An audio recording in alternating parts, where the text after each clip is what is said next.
Hello, everybody. It's your girl, Ashley, the amateur expert, coming to you live today for this episode of Talk Tuesday. Super excited for our guest today. I feel like I say that every week, but it is true. I am super excited and can't wait for you to learn and grow with us today on this episode. I am interviewing for the first time a climate scientist, I think it is. And so it's going to be mind blowing, I'm sure. I can't wait to learn and grow. And we have Jasmine with us, so we're going to allow her to enter the conversation. Happy Talk Tuesday, and I'm looking like Wednesday Addams. Just had a Hi, everyone. Thank you for joining.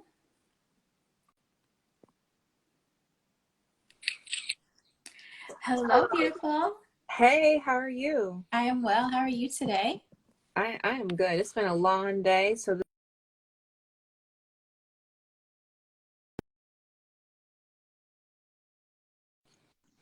Oops, I lost you. Are we there? are we there? Are we back? I hear you. Do you hear Okay, me? perfect. Yes, sorry about that. That was a short, brief intermission. We are back and ready to rock and roll. So it was a long day. That was the last thing I heard, but you look great. Well, thank you. It's a long day, but I am I am ending my day with you, so I think this is a beautiful thing, and I'm just really excited to talk with you. Likewise, thank you. So we have to shout out Felicia because she brought us together in the master classes, and I think it's so amazing to see all the connections that she has made or we have been able to make through her platform. And so I want to shout out Felicia and say thank you, but also since we have you, Jasmine, if you can please tell us who you are and what you do currently for work. Yes. So again, thank you, Felicia. Friday nights since pandemic has started, has been, I don't know, I guess I would say for me, it's been a light in this pandemic. Mm-hmm. I would Um, agree. just this community of women who have come together. But for everyone out there, I'm Jasmine Sanders. I am the executive director of Our Climate, which is a climate change advocacy organization empowered by our youth grassroots movement. All right. So imagine anything that the boss does, that's me, y'all. I love that. And I love that you are a boss and that you're here to talk to us about your career path because you would be the first person, not to be in your position, but to be in your industry that I've ever spoken with. And so I am ecstatic to learn and grow and learn new things. Okay, so let's start from the beginning though. So when you were a little girl, what did you want to be when you grew up, and what was the motivating factor behind that? Are y'all ready for this? When I was a little girl, I wanted to be an OBGYN neonatal surgeon. Very specific. Hmm. Very Um, specific. Okay, so tell us why. why? I don't know. I walked around with a stethoscope. My dad's a dentist, and so Okay. I was around a lot of doctors all the time. And I was fascinated with science. I was Mm. fascinated with medical stuff. I would sit down and watch gory medical shows. When people now I watch Scooby Doo as well. Like Okay, let's okay. So there was a balance. okay, there was a balance. But I would turn on, there's this TLC show. I'm forgetting what it's called, but you would watch people give birth. And so, like, when I was in third and fourth grade, that's what I was watching because I was fascinated and I loved it. Oh It my didn't goodness. gross me out. I was Yeah. like, oh, yeah, let's do that. Who is that? Oh, how many kids have they had? Oh, I think this is why she's having a little bit of trouble. So it was just fascinating to me. Just medical medical treatments and Hmm. science itself. But that changed for me, and that changed for me in college due to me getting sick. So it's just Okay, funny how things turn around for you, for sure. and it's really the circle of life. So what I tell everyone, I'm like, I know very few people whose career paths are just so straightforward. Yes. And everything that you've been interested in, there's going to come a moment in time where it all makes sense and it all comes together for you.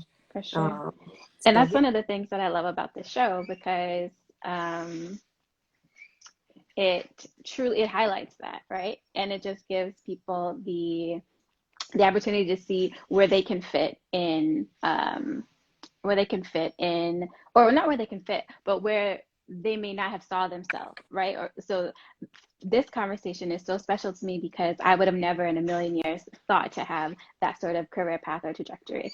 So, sorry, there's maintenance happening, so I don't know if you can hear that, but we're just gonna just go on, just like, going on. yes, okay. So, so before I want to talk, I do want to touch back on something you said, but before we get there, I want to ask you, when you were younger, what did you think success looked like? Ooh, what did I think success looked like when I was younger? Or how would you have defined it? Mm. I'm trying to think when I was a little girl. I think this was, for me, it was a strong family unit. Mm, And then of course it was like nice car, nice house, like those material things. for sure. But having a family. Hmm. And that was when I was a little girl. My answer's different now. Yeah. So for me, that's how I've defined success for myself as well. When I was younger, having like a whole family unit because that's not what I had. And Mhm. so for me, I was like, when I get a chance, when I grow up, I want to have X, Y, and Z. So I'm happy that you shared that. Okay, so let's talk about this career path, right? So it was always sciences for Mhm. you, Mhm. but you noted that when you were sick or you got sick, and that's when you sort of changed from OB to something else. So can you sort of share that with us? Yeah. So when I was in college, I was 20 years old. It was a month before my 21st birthday. I had a stroke. I had a stroke like an old person, Wow. and where half my body went numb. And I was a D1 soccer player. So it happened after practice one day, and I was, rushed to the hospital, and all the typical signs, drooping of Mm-hmm. the face, Mm-hmm. whole side numb. The weird thing was that my eyes like crossed over. I was seeing triple. It was just, it was Wow. so out outer body experience, Yeah. because I was like halfway conscious, so I would hear people and I'd kind of see them. Mm-hmm. Um, and I ended up needing heart surgery a month later, rehabbed for 9 months, Wow. and not only just to like operate normally, but I was able to, in fact, rehab enough to where I could play my senior year of college. So Oh my God. um, I'm a fighter, and For sure. and that is why I really wanted to make a difference in this world. Mm-hmm. But I was trying to figure out, okay, I don't want to be a doctor anymore. I don't feel that in my heart because I Mm-hmm. don't want to be in school for so many years and I'm wasting Mm. away my life. Because you have to That's a good point. imagine, I had almost lost my life. So my Yeah. perspective of life was so different now. It was where I want to experience everything. I want to Mm-hmm. travel everywhere. I want to meet all these different people, Yeah. learn new cultures. And so I was like, well, I'm still all about biology. Like that is my heart. Like I Right. love that stuff. And I studied abroad for a summer in Belize. And it was literally while I was free diving, and God said to me as I came up and the sun was I'm bright like, over the coral reef, and God spoke to me and said, "This is what you need to do." No lie. Um, and wow. I went with it. Like when God literally talks to you, you don't You ignore it. You have to. you go Yeah. for it. So I went back. I attended the University of South Alabama. I went back and I told my advisor, I said, "Hey, I'm gonna study marine biology and I want to leave the United States to get my grad degree." And she was like, "Okay, Jasmine." And I went overseas, University of Essex, studied marine biology. Through my through my grad degree, I was able to go abroad and do research in Indonesia. And this is where I learned that I had been gifted a voice. I knew from a very, very young age that I could sit down with anyone and have a full conversation. Yeah. So I'd be the little girl you would see at the adults table, like just randomly, kind of like an outlier. And I would full on be having the conversation with them using these big words. Oh, let's talk about this and that. And then 30 minutes later, I'm outside, playing on the swings, pushing tires around with my friends, and it's all good. And so while I was in Indonesia, I personally connected with the Bajo people and saw that I need to advocate. I need to advocate for people who no longer have a voice or who need an elevated voice. And so when I knew that, I said, all right, next steps. I need to move back to the States and head to where it's the hub of policy and advocacy. So I came back to the States, and I've been in DC ever since then, hit the ground running, and it's years later now. And now I'm the executive director of an organization. So it was not a straight shot. And there's parts of that story, after getting to DC and that fight there, it ain't easy. And I want people to know that, like, where you get and when you finally get to this moment of, I wouldn't define it just as success. I define it as purpose and your calling. There's a whole lot of fight to get to that moment. And so I'm okay with saying I've reached one of my dreams now, one of them. Yeah. I got more, we grow up dreaming, and I'm going to continue to dream. I'm going to continue to accomplish. But that is how I knew, I've listened to God. I've listened to different moments that have happened. I've trusted my gut of, okay, this is what you need to do. Yeah. And it's turned out okay. I think it's turned out more than okay. And I think that what you've said to me is that, or what I've heard clearly is that God gives his toughest battles to his biggest fighters, and you have shown and proved that what he throws at you, you can handle, and not just handle, but master. And so it was a joy to hear your story. And we have talked, right? And so I would have never expected that was a part of the trajectory, but I'm so happy that you shared that with us today. Thank you for your transparency. And so you talked about purpose and we've talked about success, right? And I do think that when we are in an alignment with our purpose, then we are destined to have the success that God has called for us.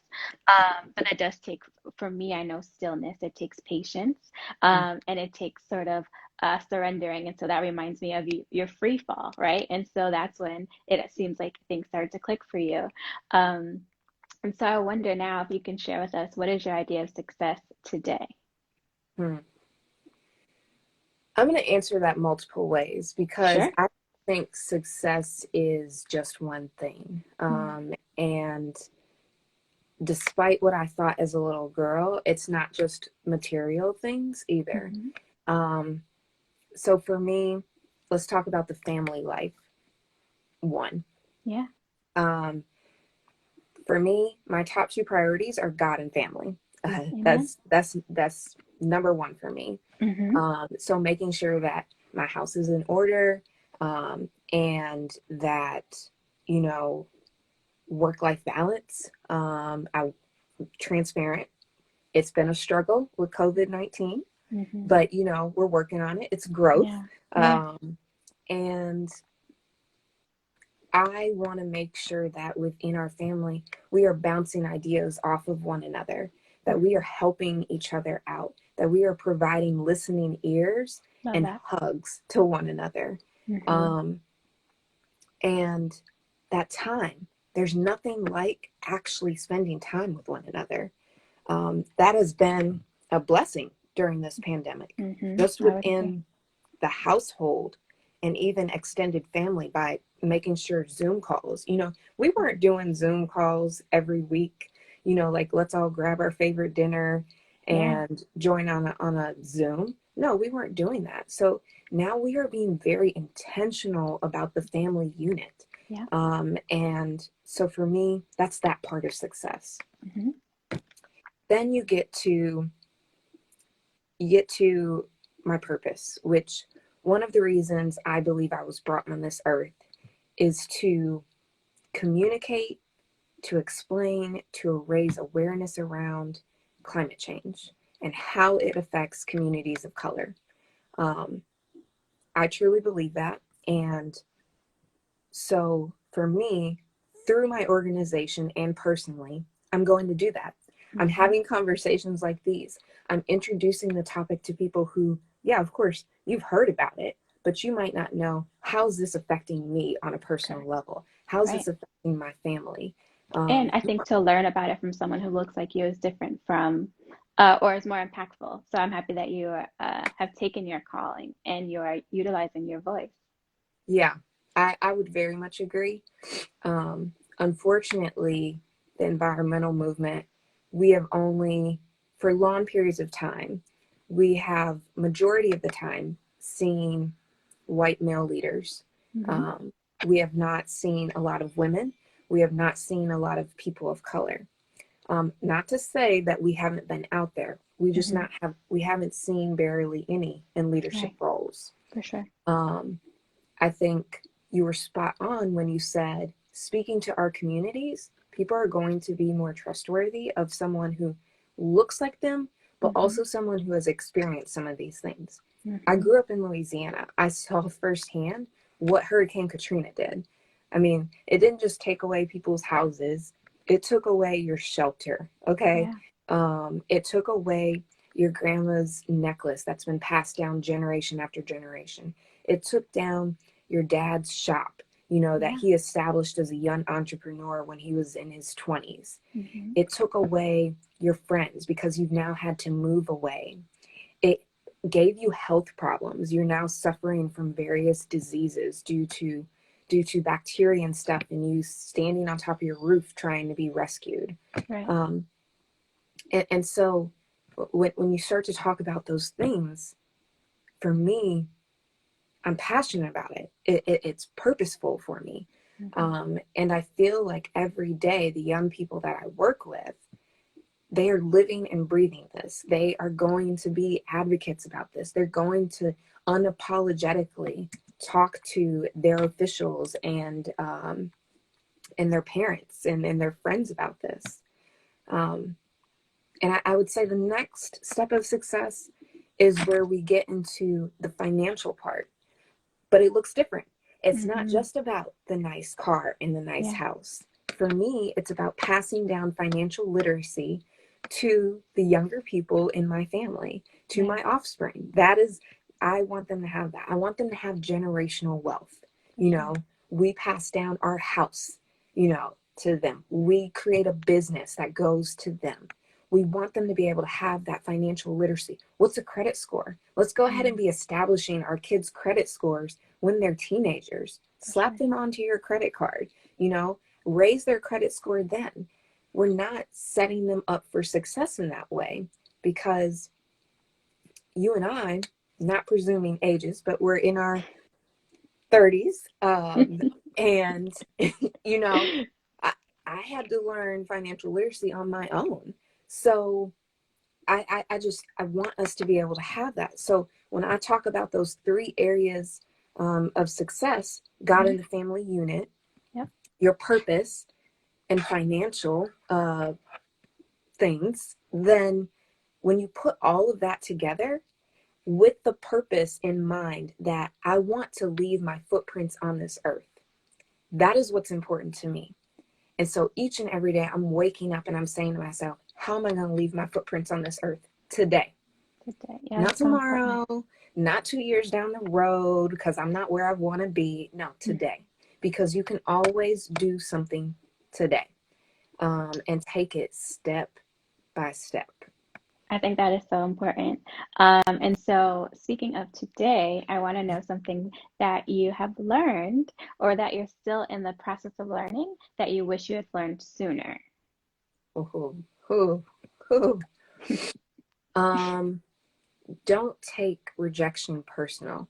Whew. Yeah, that's a tough one.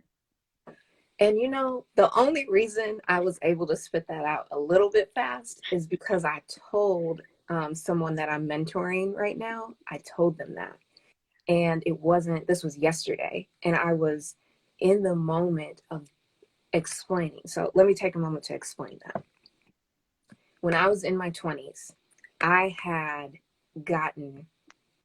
went from being accepted to how many colleges out the wazoo, how many grad schools out the wazoo, to I'm applying to jobs, internships, fellowships, and I'm starting to get rejection, like rejection to the point of don't even get an email, like I just don't hear from them.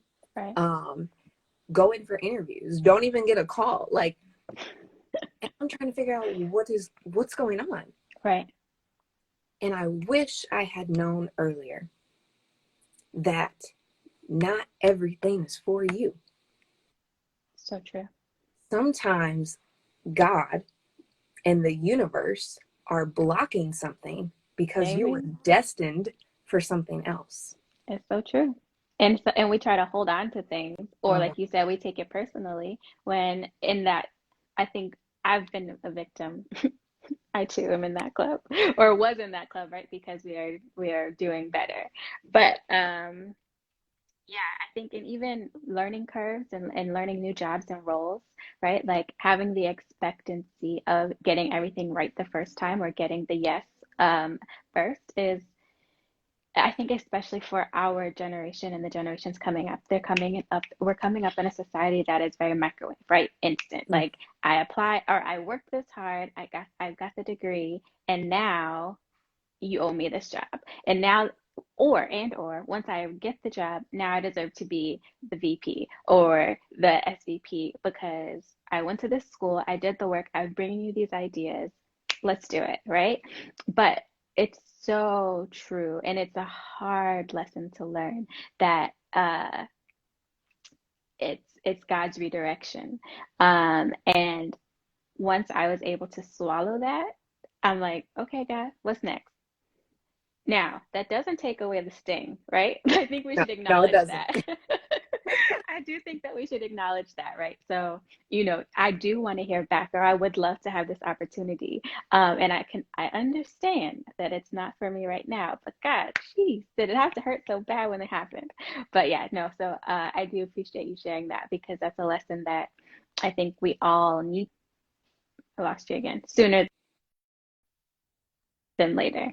Um, Okay, so our next question, because I know we're short on time, is what are some of the tips and motivators that you use along your way to help you keep pushing along your journey?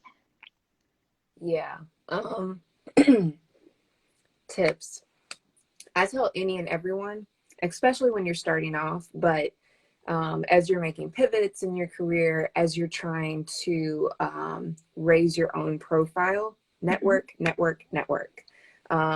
And networking, go outside of your comfort zone. Hmm. Um, when I moved to DC, I was referred to as the cold calling queen. I didn't care if I didn't know you. I got on LinkedIn, typed that little message away. I mean, a quick message. Hi, would love to chat. Do you have 30 minutes? They'd get back. Oh, yeah, no problem. Where'd you get my name from? LinkedIn. You know, I would call people's offices and say, may I speak to Mr. So-and-so? And they'll be like, well, who are you? And I'm like, I'm Jasmine Sanders. He's expecting my call. I love that.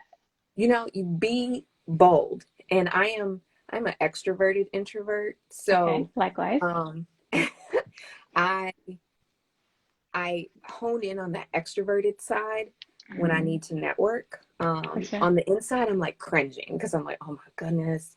But it works out. And again, going back to that, don't take rejection personally. Mm-hmm. There are going to be some people who you reach out to, you just won't hear from them. Don't take that personal though. You know, people are busy. People's inboxes can be crowded so much, For sure. and it's not personal. There's like 1% where they just don't want to talk to anybody. They could care less about uplifting another person.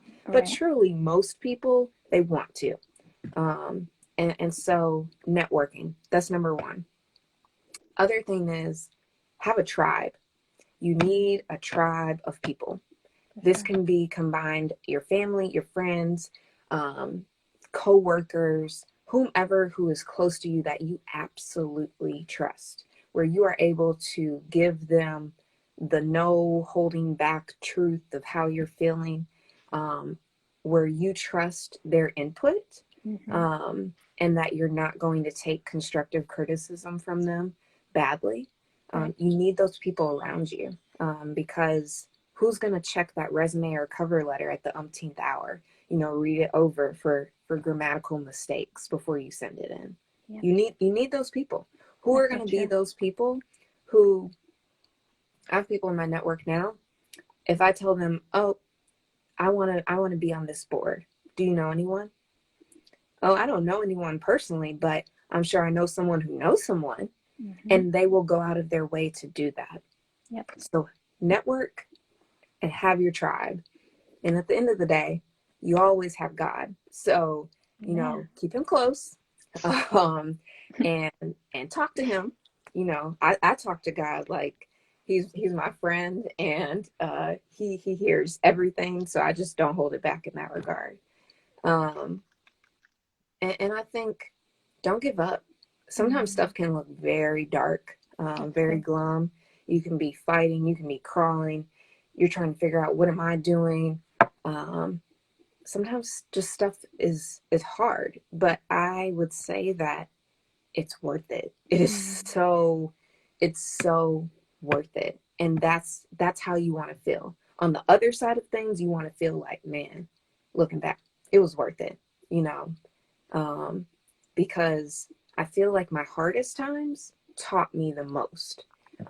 So And true. I label my hard years as my humbling years, Amen. because when I moved to DC, I I thought of myself as, well, I'm a rock star. Like, I have my master's degree in marine biology with a specialty in climate change, and I'm a Black female. What? They can't tell me nothing. You Right. know, I'm interning on the Hill. I'm working for a lobbying firm. Oh, I'm good. And that's just not that's not going to get me by. That's not true. I had to be humbled. I had to be humbled, Mm-hmm. and um, it was okay for me to be humbled, because it taught me that you need to continuously grow. You need to continuously learn. You need to make sure that your ego does not get too big, and that there's always more that we Mm-hmm. can add on. That's so good. Yeah. And so I love that you've shared those three tips.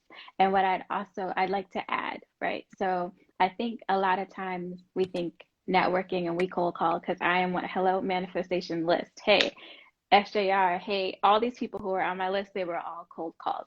But I do think that in addition to that, networking, it's important to note that we should be prepared, right? So you didn't cold call them and say, hey, Mr. So and so is expecting me. You got Mr. So and so on the line, and you were just like, hey, yeah, what? You were prepared to with an ask or a how I can show and prove. So I think that's important to note. But I also think it's important to cultivate relationships after you've started the networking. So it's not like you're always asking, or it's Right. so there's some genuineness to it, right? So I say that it's important when I do these cold calls or I'm networking to say, hey, I've been following you since this long, or I've just watched this and I was incredibly inspired by this, or, be able to back up why you want to be involved with this person. The other tip was networking, and then you said uh, tribe. So I think the other thing about tribe is, or in addition to having the tribe and having these people who are there for you, is to be that person for them. And so a lot of times I think we have to remember that, we're in this place and we may not feel like we have anything to add, but maybe you are the grammatical corrector. Right. maybe you are that person. Maybe you don't have the connections, but you have something of value that you can give. And I think that it's important when you're building your tribe, to also remember to give and not to only be seeking. And typically in tribes, that's how it works. But I think it's Mm-hmm. just also important to mention that. And then, man, Jesus is my homeboy for real. And I think it's just so important to, I mean, and, not to, I think I heard Devon Franklin say this, not to impose my beliefs on anyone else, but, centering yourself in your belief, right? So we around these parts is, JC is my homeboy.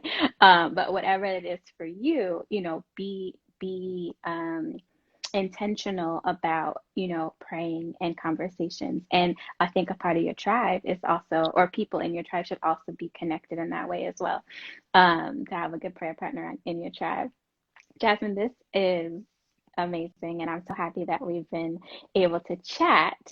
One of the things I do want to talk about, quickly, is climate change, because what is that, right? So I say that in jest because I have a high level idea, but I do think it's important for us to just take a moment to discuss it, and the importance of it for people who look like us. Mm-hmm. So, okay, 30,000 foot level climate change.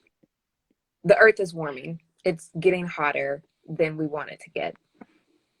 Okay, let's bring that all the way down. We talk Right, about and you have to labs. say it in like plain speak, because help us. So the turtle view, not the giraffe view. Mhm. So climate change is this huge topic, and I completely understand how people can be like, I don't even know what to do. I don't even know how to talk about this, or Mhm. to not comprehend that it's happening, but comprehend like what's going on, like how it's happening. And so I like to talk about climate risk and how they are all intersectional. Oftentimes when we hear about climate change, it's just the environmental and the economical effects of climate change. But that's not all that's going on. That's not how our people are being highly affected. Let's talk about the health, the food insecurity, the migration, the racial, the sociocultural. Mm. All of those, this is how we're being affected. In Louisiana, there's Cancer Alley, all these different factories. Majority of the people who live in those parts are communities of color. Mm. There's also huge amounts of people who have cancer due to all these factories emitting these toxic, we're keeping it down, these toxic air particles, pollutants. And so I tell people, you need to pay attention to this. We need to be talking to our officials about this. Another way to make this relatable for people is by make it personal. Tell a story. So I'm going to stay on health for a moment. And because you are a Black woman and I'm a Black woman, I'm going to stay right there. By the time you get in your 30s, more than likely you have either experienced or know of a fellow woman who has been pregnant, had a preemie, had a miscarriage, or had a very difficult pregnancy. It's inevitable by the time you are in your 30s. Yeah. And so the New York Times came out with this article. This was in the summertime. There's a direct correlation for Black women having higher percentages of premature births and miscarriages due to climate change. Wow. And so when you say that to someone, because I've already told you, and you can already, you're thinking people in your head, Mm-hmm. you know, of other people's stories or your own story, and you can relate to that. And now I'm telling you that relates to climate change. Yes, it does. just like how COVID-19 has only exacerbated the existing stressors in society and those from climate change. Those of us who have been in cities or towns with bad environmental air quality have been more susceptible to COVID-19. We already know this. Communities of color have had increased cases of COVID-19. The other thing about climate change is people want to know, what can I do? What's some of those individual actions that you can take? And so the great thing about us being in 2020 is that activism looks a number of ways. Utilize this digital space. One of those is by having a conversation, just like you and I are having this conversation. So it's raising the awareness around climate change. It's raising awareness around these intersectional climate risks that affect each and every one of us. It's educating our family, our friends. The other thing is, you got to make it sexy. Climate change is not sexy. So how are we going to talk about this? How are we going to make it relatable? Help the people, Jasmine. Help the people. So you can get your outfit together, go get that nice outfit together, write your little sign, and be out there in the streets protesting. You can go stand in front of Capitol Hill. You can go stand in front of your state legislatures. When you see online a campaign that's running, you follow a certain environmental organization, and they just ran some statistic or whatnot. Start your own social media campaign. How many followers you have, that's another, thousands of people who are, seeing this, and now you've raised their awareness around it.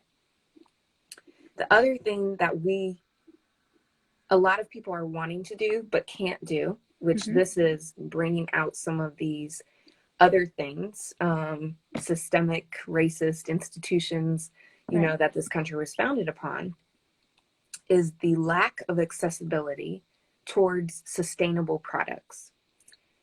People want to be sustainable. Yeah. A lot of folks of color want to be sustainable. A lot of folks of color want to be vegan. Well, are the vegan products available in the Walmart? Right. Or do you have to go to the Whole Foods and the Trader Joe's all the way across town? Right.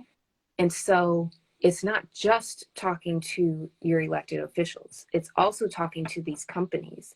It's talking to your grocery store. Talk to the manager there. Ask them, would you be interested in having this product in your store? That's a very good point. Start a petition of how many people would actually buy that product if it was in that store. And then I would, the other thing is, when we talk about policies, my little plug for our climate. We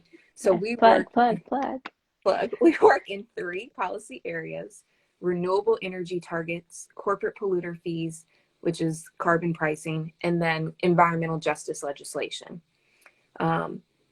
Renewable energy, it's a wonderful thing. I hope all of America gets on renewable energy. You're starting to see different neighborhoods where there's those solar panels on their houses. What is that doing? It's saving money. It's making sure that there's a community, because all of those grids bounce off of one another. That's what happens. Or panels bounce off of one another and go to the closest grid. So that's a community culture. We're getting back into this community culture. Love that. Environmental justice legislation. Communities of color have been battling environmental injustices for decades. So we have to make sure that when we're creating green jobs, so people are creating these solar panels, and when we're investing in that and we want to charge these corporate polluter fees, then we have to make sure the money is going back into frontline communities. What are frontline communities? These are communities of color, low-income communities, and coastal communities. All 3 of those have been the most impacted by climate change effects. That's fires, that's hurricanes, that's not being able to farm the way they used to because of major droughts. And so when you start to do that, then you are able to build up those communities. uplift them. We need to bring the right people to the table. Make sure not only that there's a seat at the table, but that their voices are being heard. For too many times before, policies have been written, they haven't been communicated to the public until after they are passed. The public doesn't even know, oh, I could have said something about this policy. This doesn't really work for our community. We could have started a petition. We could have started a social media campaign. I love that. And we also need to be able to lost my thought. We also I was going to say, we're going to have you coming back. We're going to have you back on Asking for a Friend Climate Change, because there is so much that I need to know. And it's stuff I didn't even know I needed to know. And so I am so thankful that we were brought together so that I can empower myself, or one, gain knowledge, right? And then empower myself to be a voice, like not as loud as yours, right? Because I need to learn more, but to be able to start cultivating these conversations, because I think it's so important. So my mind is blown. I'm also very like giddy that I'm learning this information from someone who looks like me. So excuse me. And I'm like super proud. Like I don't want to say proud of you, but just proud of all the things that you're doing and your fight. And so we're gonna have you back on. I'm bringing Asking for a Friend back soon, so I can't wait to talk about that more with you. But I want to be respectful of your time. So let's begin to land the plane. So we've talked about climate change, we've talked about success, we've talked about your career path, we've talked about health and things of that nature. Jasmine, I'm the amateur expert, and I know a little bit about a lot. You have added already some gems to my tool or my jewelry chest, right? But one more thing from you, please. A random tidbit of information, fun fact about anything. It could be climate change related, it could be soccer related, it could be about your time in Indonesia, anything. A random fun fact that I can say, Jasmine taught me. A random fun fact. I was not thinking that that's where that question was going. Keep you on your toes. Yeah, you are. Did you know that this is gonna be so boring? It's okay. I probably don't. So this is good. Did you know that President Clinton actually introduced the first federal level law that had to do with environmental justice communities? This was Executive Order 12898. What did it say, Jasmine? Tell What me did more. you want me to read the whole? That's a lot. High level. What did so he introduced it, but what did it help, or what did it bring awareness to? So it was bringing awareness around environmental justice communities. That's another word for frontline communities. And an agenda throughout all of the agencies. So Department of State, Treasury, Education, Energy, et cetera, et cetera, et cetera, for them to make sure that when they were carrying out their different projects and initiatives, that environmental justice communities were at the forefront of them thinking about carrying these out. That's very top level. But that was just what I needed. So I don't typically go back and listen right away to these interviews because I don't like the sound of my voice, right? But I'm going back to listen to this one because there are so many gems and so many things that I need to write down and research more. So again, thank you so much for being on today. I feel smart by knowing you. And also, you are smart. Don't give me that credit. And also for what you've taught us today. So thank you again for being vulnerable, for sharing your experiences and also your expertise. And I can't wait to have you back on again next year. And so before you go, we have to be still for a few seconds and smile so that we have a cute screen grab at the end of the show so we can post it. Ready?